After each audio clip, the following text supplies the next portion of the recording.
हिंदी का पहला सेट है, उसको आप देखिए। कोशिश ये करेंगे कि लगातार जब तक लो आपका जूनियर असिस्टेंट का पेपर होगा, एक सेट हम आपको यूट्यूब पर पढ़ाते रहे। ठीक है, पहले यूपी के करंट अफेयर्स पढ़ाते रहेंगे, उसी के साथ साथ एक हिंदी का सेट करना जरूरी है, क्योंकि हिंदी के सेट को देखकर ये मत समझना कि अब पैटर्न वही रह गया है, बहुत चीजें बदल गई है। कह रहे हैं कीर्ति नहीं पढ़ी। कीर्ति किसी का नाम होगा, नहीं पढ़ी।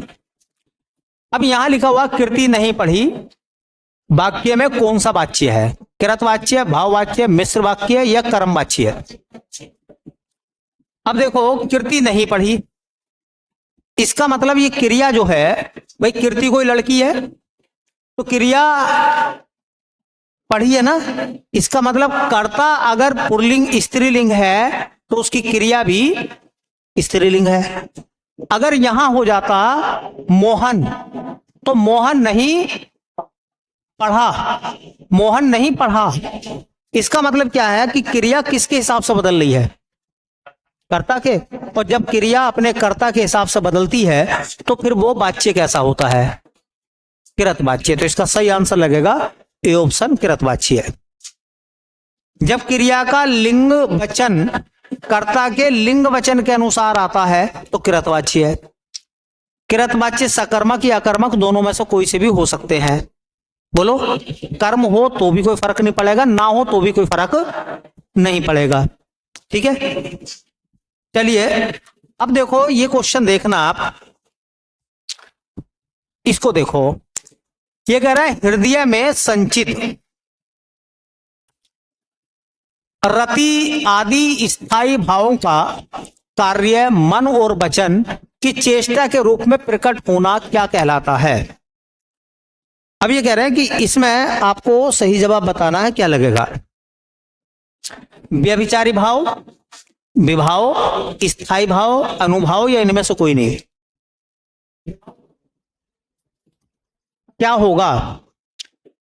देखिए, ये कह रहा है हृदय में संचित जो इकट्ठा है या आने वाले हैं, रति मतलब प्रेम, आदि स्थायी भाव, इसी प्रकार के और स्थायी भाव का कार्य मन वचन की चेष्टा के रूप में प्रकट होना क्या कहलाता है? डेफिनेशन,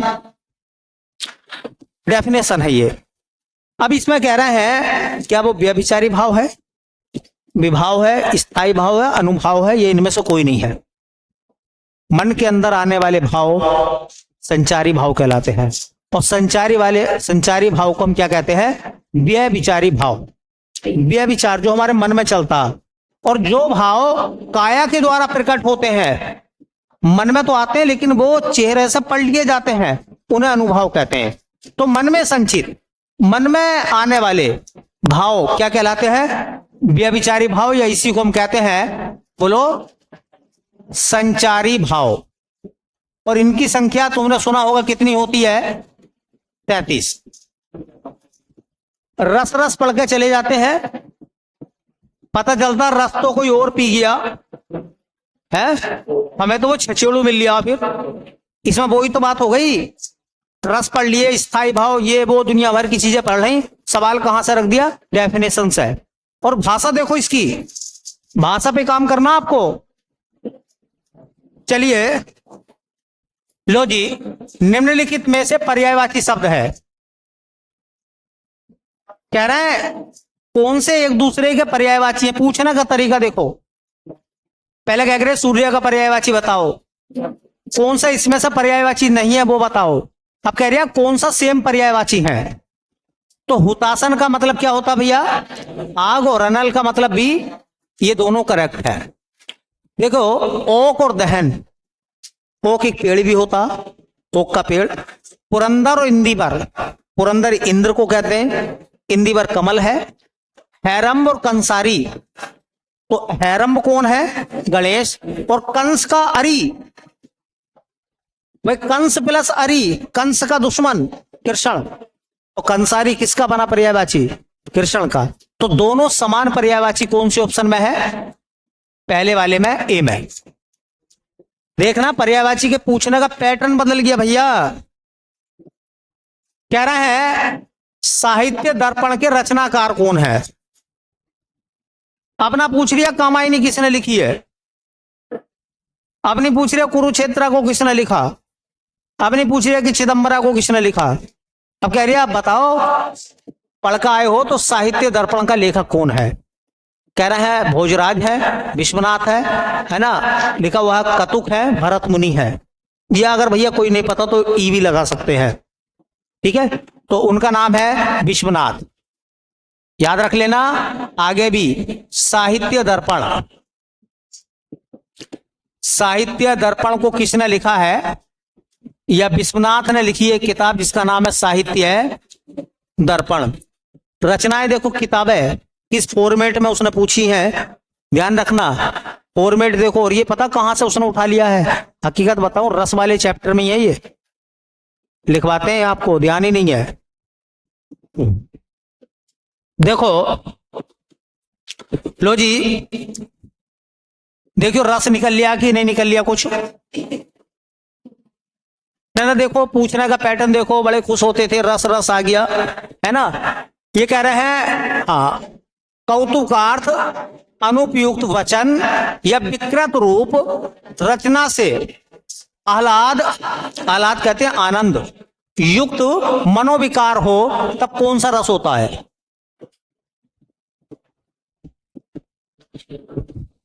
कौन सा रस होता है ऐसी स्थिति में। हमें तो ये पता नहीं चला स्थिति कैसी है, हमें तो लग रहा है वियोग श्रृंगार लगा दें है या करुण रस लगा दें, क्योंकि जब सवाल पेपर में सही नहीं होगा तो मामला हमारे रस का तो करुण में चला जाएगा ना। याद रखो ये क्या कह रहे हैं, विकृत रूप रचना,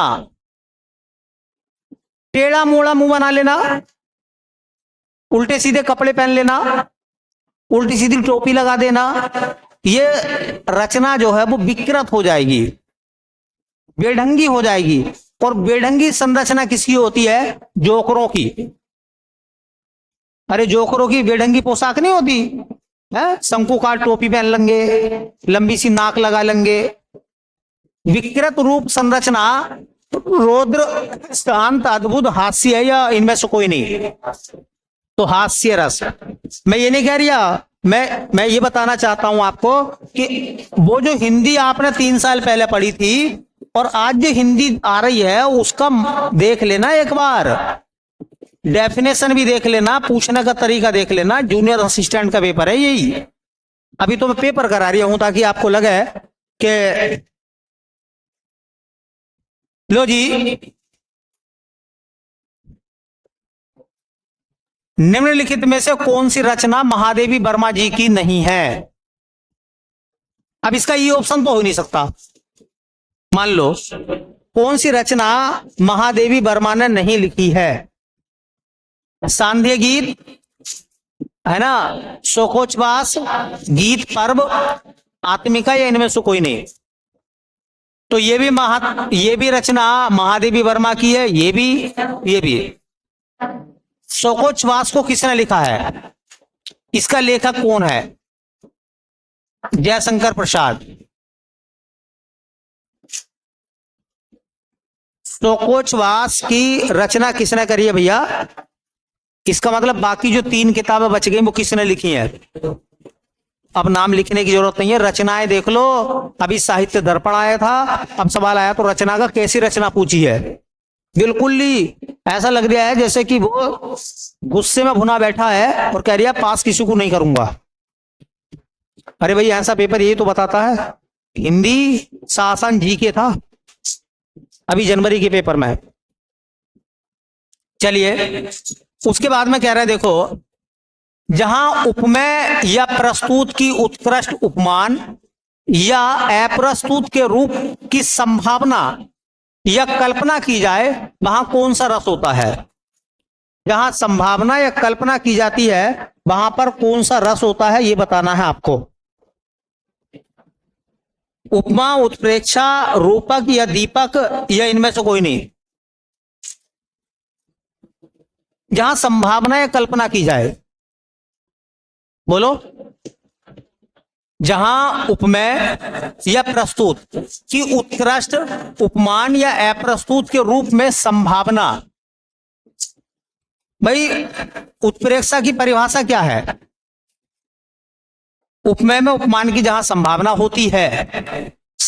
होती है वहां ये कह रहे हैं संभावना की जाए, होती नहीं की जाए, और जहां की जाए का मतलब है कल्पना की जाए। कल्पना करना है, संभावना करना, इसका मतलब मान लेना। और जहां मान लिया जाता है, जहां तुलना होती है, कंपेरेटिविटी होती है, वहां पर अलंकार कौन सा होता है? तो उपमा अलंकार इसका सही आंसर माना जाएगा। और देखो कह रहे हैं निम्नलिखित में से किस विकल्प में सभी शब्द तत्सम है? लो भैया देखो भाई, सभी शब्द तत्सम है तो मैं बता दूं आपको, ये तद्भव है और ये भी तद्भव है, क्योंकि साग का तत्सम होता साक, बोलो, और सेठ का होता श्रेष्ठी, रास, रीस और रुदन, बोलो। ये जो रास है ना, ये रास तद्भव है, क्योंकि इसका तत्सम होता राशि, तो इसमें भी तद्भव आ गया। वो कह रहे हैं सारे शब्द तत्सम हो, शीशम, शशि और शक्कर। शीशम, शशि और शक्कर कह रहे हैं क्या ये तीनों तत्सम है? शक्कर तद्भव है, क्योंकि इसका तत्सम होता शर्करा, बोलो। अच्छा, कह रहे हैं प्रतनु, पहचान और प्रत्यय विज्ञान, ये जो पहचान है तद्भव है और इसका तत्सम ये लिखा हुआ है, इसका तत्सम क्या है? प्रतिज्ञ विज्ञान। तो इसमें भी तद्भव है, इसमें भी तद्भव है, इसमें भी तद्भव है, इसमें भी तद्भव है, तो कोई विकल्प ऐसा बचा जिसमें सभी शब्द तत्सम है? तो ऑप्शन क्या लगाओगे फिर? ऑप्शन नंबर ई लगेगा फिर। लो जी, बिहारी की रचना सत्सई में किस भाषा का प्रयोग हुआ है? बिहारी कवि बिहारी जो है वो किस भाषा के कवि हैं? सदुक्कड़ी, खड़ी बोली, कन्नौजी, ब्रजभाषा, या इनमें से कोई नहीं? बताइए। कवि बिहारी ने सत्सई में भगवान कृष्ण के बारे में लिखा है, तो इसका मतलब भाषा कौन सी है उनकी? ब्रजभाषा। तो कवि बिहारी जो है वो ब्रज भाषा के कवि हैं। सवाल भाषा और बोली का पूछा तो है, लेकिन किस तरीके से पूछा ये भी आप देख लेना। कारक सूचित करने के लिए संज्ञा या सर्वनाम के आगे जो प्रत्यय लगाए जाते हैं उन्हें क्या कहते हैं? लग रहा है आपको ग्रामर है, सब डेफिनेशन पूछ रखी है इसने, सब ग्रामर के अंदर नाम पे परिभाषा परिभाषा परिभाषा। पता तो चली गया होगा आंसर क्या है? क्या आंसर है बताइयो भाई। कारक के लिए क्या लगाते हैं हम? अरे कारक के पहचान चिन्ह को क्या कहते हैं? विभक्ति, परसर्ग या परम प्रत्यय नहीं कहते, बोलो। तो कह रहे हैं कारक को सूचित करने के लिए संज्ञा सर्वनाम के आगे, ठीक है, जो शब्द या प्रत्यय लगाए जाते हैं उन्हें क्या कहते हैं? अरे प्रत्यय होते तभी तो उन्हें परम प्रत्यय कहते हैं हम, तो विभक्ति। परिभाषा ये भी भैया, किस विद्वान के अनुसार तक, भर, मात्र, वैसा, सा, आजकल, परसों आदि अव्यय नहीं है, क्योंकि इनके आगे कारक की विभक्तियों का प्रयोग होता है। ये किसने कहा था कि ये विभक्तियां नहीं हैं? ये किसने कहा था ये विभक्तियां नहीं है? तो मैं आपको बता दूं, कह रहे हैं भोलेनाथ तिवारी, कामता प्रसाद गुरु, राम कुमार वर्मा, दामोदर पंडित, या इनमें से कोई नहीं। तो इनमें से कोई नहीं है जिसने इस बात को माना है, बल्कि इनके बारे में कहा जाता कि इन पर जोर दिया जाता, तो ई ऑप्शन सही रहेगा।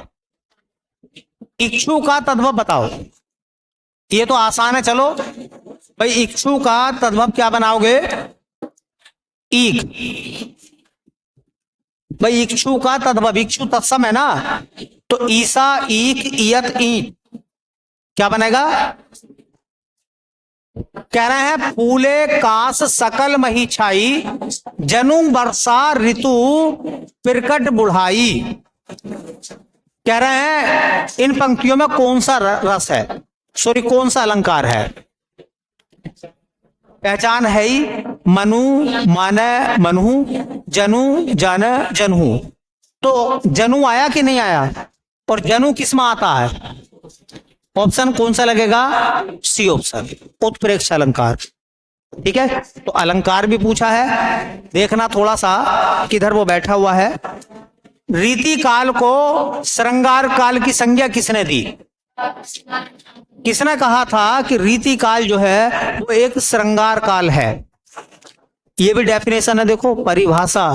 किसने कहा था? किसने कहा था? किसने कहा था? किसने कहा था कि रीति काल श्रृंगार का काल है? तो किसने कहा था भैया?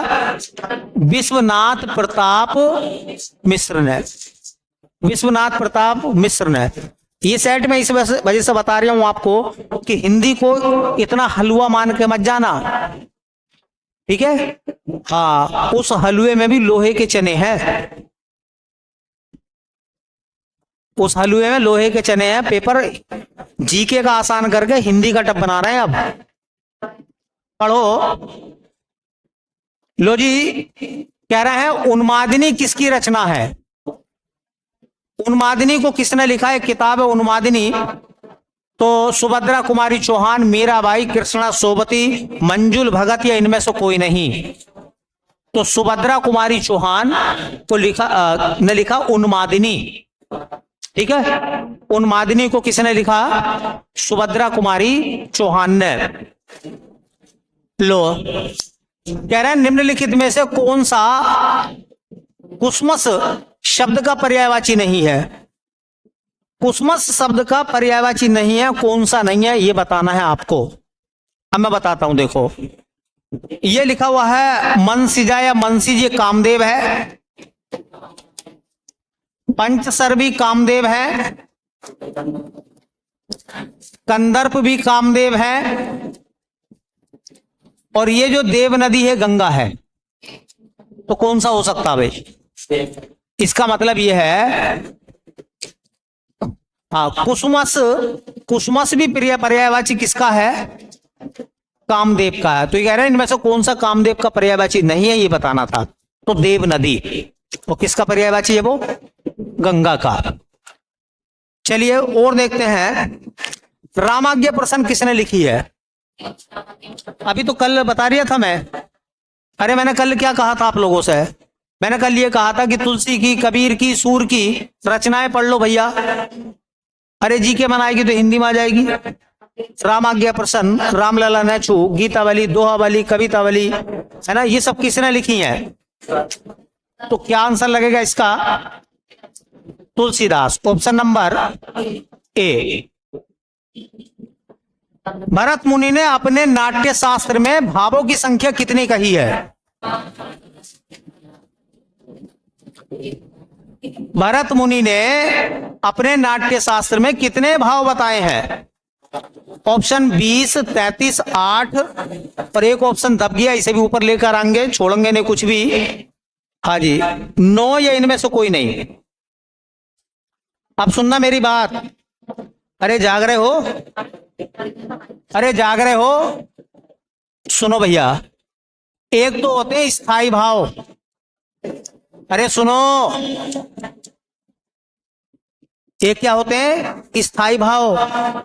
एक होते हैं अनुभाव, और एक होते हैं संचारी भाव। मेरे साथ साथ ही देखना, कभी गड़बड़ कर दो। भरत मुनि ने स्थायी भाव कितने माने? अनुभाव और संचारी भाव 33 और 8, 41 और 8। तुमसे स्थायी भाव पूछे, अनुभाव पूछे, वो तो कह रहे हैं टोटल भाव बताओ। तो आंसर क्या लगेगा? डी ऑप्शन छुप गया, इनमें से कोई नहीं। अरे भाई वहां को क्या लिखा? भाव की संख्या ना। अब कौन से भाव? टोटल भाव।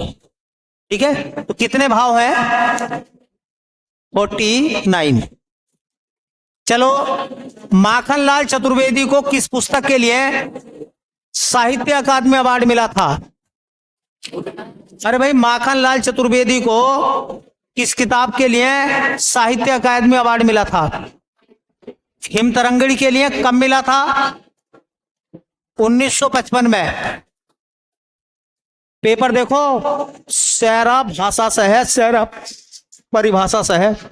कोई ग्रामर का एक इच्छू सवाल आया है, कोई नाउन प्रोनाउन वर्ब एडवर्ब कुछ है, कोई विलोम शब्द दिखाई दिया, एक पर्यायवाची भी अटपटे हैं। चलिए और देखते हैं एक दो सवाल। किस वाक्य में अधिकरण कारक है? लो जी, ग्रामर का पहला सवाल, जल्दी बताओ, किस वाक्य में अधिकरण कारक है? बच्चों ने क्रिकेट खेला, पुस्तक मेज पर रखी है, तो में और पर किसमें आता है? Option number B. Option number B. जहां दो वस्तुओं में विभिन्नता रहते हुए भी उनके रूप, रंग, गुण, स्वभाव आदि की समता की जाए, वहां कौन सा अलंकार है? जैसे कुछ आदमी देखने में तुम्हें किसी के जैसे लगते हैं, बस फर्क यह है कि ये थोड़ा सांवला वो गोरा, ऐसा लगता है। तो एक कंपेरेटिविटी मैंने बताया कहां होती है, तुलना कहां होती? तुलना अरे कहां करते हैं भाई? तिलेश में, यमक में, उपमा में? उपमा में। अलंकार के 3-4 सवाल हो गए। अरे अलंकार वाले चैप्टर के 3-4 सवाल हो गए भैया। लो जी, कह रहे हैं शिवा वाहिनी के रचनाकार बताओ। शिवा वाहिनी को किसने लिखा है? किताब भी मुझे लग रहा है दूसरी तीसरी आ रही है ये, इसी सेट में बैठ गया एक ही जगह, खाना वाना खा के बैठ गया होगा। ग्रामर दूसरी किताब में होगी, बाकी चीजें इस वाले नोट्स में रखी होंगी, तो इससे बना दिया सारा पेपर। उठ के गया ना किताब लेने के लिए, है ना? किसने लिखा है इसको? उनका नाम है भूषण। ठीक है, तो आगे भी याद रखना, कभी आगे के लिए भूल जाओ। ठीक है, ये कह रहे हैं, ये ना पर्णकुटी है, टाइपिंग हमसे गलत हो गई है, इसके लिए भैया माफी चाहते हैं आपसे। ये पर्णकुटी है, पर्णकुटी। पर्णकुटी का विग्रह बताना था। पर्ण से बनी कुटी, पर्ण में कुटी, पर्ण वाला कुटी, पर्ण ही कुटी, है इनमें से कोई नहीं। पर्ण से बनी कुटी मतलब पत्तों से बनी कुटी को क्या कहेंगे? पर्णकुटी। इस विद्वान ने प्रविशेषण को अंतर विशेषण कहा है। सवालों की मेरिट को देखो, मेरिट को, ग्रामर की मेरिट कहां से ढूंढ के लाया है ये कह रहा है कि हिंदी का पेपर देना आया, जूनियर असिस्टेंट में जाएगा तो देखो कितनी हिंदी पढ़ का आज। तो कह रहे हैं किस विद्वान ने प्रविशेषण को अंतर विशेषण कहा? भोलानाथ तिवारी, वसुदेव नंदन प्रसाद, कामता प्रसाद, किशोरी दास प्रसाद गुरु, या इनमें से कोई नहीं? तो उनका सही आंसर आएगा बेटा, उन्हें कहते हैं कामता प्रसाद गुरु। कामता प्रसाद गुरु ने प्रविशेषण को क्या कहा है? तो प्रविशेषण को अंतर विशेषण भी कहते हैं, और यह कथन किसका है? किसका है? कामता प्रसाद गुरु का। चलिए, छंद के कुल कितने अंग हैं? लो जी, पट्ट कर दिया इसने एकदम। छंद के कितने अंग हैं? छंद के प्रकार पूछता तो भी इज्जत बच जाती भाई। मात्रिक छंद, वर्णिक छंद, मुक्तक। अब ये कह रहा है कि छंद के कितने अंग हैं, तो छंद के कितने अंग होते हैं? देखिए टोटल गिनिए आप एक बार। आपने छंद में सुना होगा सबसे पहले चरण, चार चरण होते हैं ना, बोलो। चरण, मात्रा, संख्या, बोलो, गण, बोलो, यति, तुक, तुकांत वाले जो होते हैं। ठीक है, इस तरह से सबको मिलाओगे, टोटल मिलाओगे तो बनते हैं 9। छंद के कुल कितने अंग होते हैं? 9 अंग होते हैं। बताएंगे, चिंता मत करो, बताएंगे प्रैक्टिस कराते कराते। फिलहाल ये पेपर देख लो एक बार, फिलहाल ये पेपर देखो एक बार। आधुनिक हिंदी कविता में बिंब विधान के लेखक कौन है? लो जी, रचना बिंब विधान के लेखक कौन है ये बताना है आपको। बिंब विधान को किसने लिखा है? अज्ञे ने, केदारनाथ सिंह ने, मुक्तिबोध ने, रघुवीर सहाय ने, इनमें से कोई नहीं। बिंब विधान को किसने लिखा है? तो उसका आंसर है केदारनाथ सिंह। बिंब विधान के लेखक कौन है? केदारनाथ सिंह। सैयद इब्राहिम किसका वास्तविक नाम है? रसखान, रैदास, सेनापति, जायसी, इनमें से कोई नहीं, है ना। हाँ, ये भी थोड़ा सा आप लोगों का पढ़ा हुआ है। रसखान का वास्तविक नाम था सैयद इब्राहिम। सैयद इब्राहिम किसका वास्तविक नाम था? छंद की प्रथम चर्चा कहां हुई है? छंद की पहली चर्चा कहां हुई है? ऑप्शन आपके सामने है, काव्य कल्प द्रुम में, रस मंजरी में, ऋग्वेद में, रस मीमांसा में। तो छंद की पहली चर्चा कहां मिलती है? ऋग्वेद में। छंद को पिंगल कहा गया है, कहते नहीं पिंगल। छंद का पहला उल्लेख, ये सब ग्रामर के सवाल हैं, सब डायरी में लिखे हुए हैं हमारी। अहेर का तत्सम बताओ। देखिए, अहेर का तत्सम बताओ, तो आखेट, आभीर, एलग्न, अनर्थ, इनमें से कोई नहीं। तो अहेर को कहते हैं क्या? आखेट। अहेर का मतलब होता शिकार। और अहेरी उसे कहते हैं शिकारी, उसे कहते हैं आखेटक। आखेटक कौन होता है? शिकार करने वाला। और आखेट कौन होता है? लो जी, आखिरी सवाल है, और ये मैं आपसे पूछूंगा। कहां गया भाई सवाल? ऊपर है, देखो। लो, क्या कह रहे हैं, पढ़ो। किसी भाषा के मूल शब्द को क्या कहते हैं? प्राकृत, संस्कृत, तत्सम, मतलब तद्भव, तत्सम, या इनमें से कोई नहीं। क्या कहोगे? इसका आंसर बता दो। अच्छा, ये तो बता ही दोगे। क्या कहते हैं? तत्सम। संस्कृत मत लगा देना, संस्कृत भाषा है, शब्द नहीं है। हालांकि तत्सम शब्द संस्कृत के ही है। तो ये 30 सवाल आप लोगों ने देखे। एक अवलोकन तो आप लोगों ने कर ही लिया होगा कि जूनियर असिस्टेंट के पेपर में जो हिंदी पहला आती थी, किसी किसी सेट में इतनी खतरनाक हिंदी वो रखे हुए बैठा है, गोता लगा लगा के भी ढूंढ रहे हैं, तो आंसर हाथ नहीं आ रहे। इसका मतलब अच्छे से प्रैक्टिस करोगे तो अच्छे नंबर आ सकते हैं। ठीक है। अब लोग